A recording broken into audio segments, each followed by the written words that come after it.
Sir, ನನಗೆ ಯಾರು ಯಾವ ಶಿಕ್ಷೆನೂ ಕೊಟ್ಟಿಲ್ಲ. ನೀವಾಗಿರ್ಬೋದು, ನಿಮ್ ಪರಿವಾರ ಆದ್ರೂ ಆಗಿರ್ಬೋದು.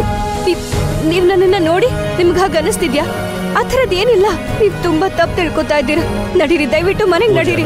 ತಪ್ಪಾಗಿದೆ, ನನ್ನ ಕ್ಷಮಿಸ್ಬಿಡು. ಗಗನ್ ಸರ್, ಅಂಥದ್ದು ಏನೂ ಆಗಿಲ್ಲ. ನೀವು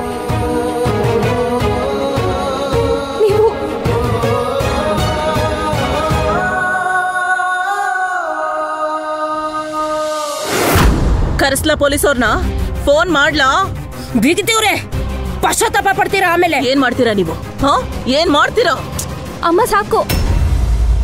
ಇಷ್ಟೆಲ್ಲ ಆದ್ಮೇಲೂ ಕೂಡ ಅವ್ರ ಜೊತೆ ನೀನ್ ವಾದ ಮಾಡ್ತಾ ಇದೀಯಾ? ಸರೋಜಾ ಅತ್ತೆ ದೇವತೆ ಇದ್ದ ಹಾಗೆ, ಅವ್ರಿಗೇನು ಅನ್ಬೇಡಿ. ನೋಡು ರಾಣಿ, ನಿನಗೇನು ಗೊತ್ತಿಲ್ಲ. ನಾನೇನು ತಪ್ಪು ಮಾತಾಡಿಲ್ಲ ಗೊತ್ತಾ?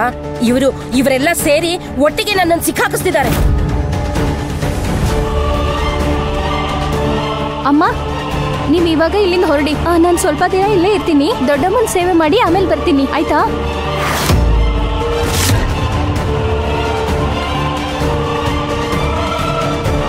ಒಳ್ಳೇದಾಗ್ಲಿ ನಿಮ್ಗೆಲ್ಲ. ಬಾ ಸುಮ್ಮನೆ.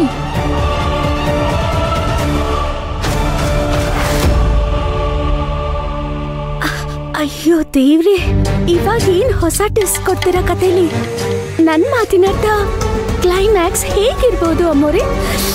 ಅಂದ್ರೆ ಕೊನೆಯಲ್ಲಿ ನನ್ನ ಮನಸ್ಸು ಏನ್ ಬಯಸುತ್ತೋ ಅದೇ ಆಗೋದು ಚಂದ. ಗಗನ್ ಕುಮಾರನ್ ಗೊತ್ತಾಗಿದೆಯಲ್ಲ ಪೂಜಾ ಸೊಸೆಗೆ ಮೋಸ ಆಗಿದೆ ಅಂತ. ನನ್ನ ಪ್ರಕಾರ ಈಗ ಗಗನ್ ಪೂಜನ್ಗೆ ಮತ್ತವಳ ರೋಗಿಷ್ಠ ತಾಯಿಗೆ ಚಿನ್ನದ ರೆಕ್ಕೆಗಳನ್ನ ಕೊಟ್ಟು ಇಲ್ಲಿಂದ ಹಾರು ಹೋಗು ಅಂತ ಹೇಳ್ಬೋದು. ಒಂದ್ ವೇಳೆ ಅವಳು ಹೊರಟೋದ್ರೆ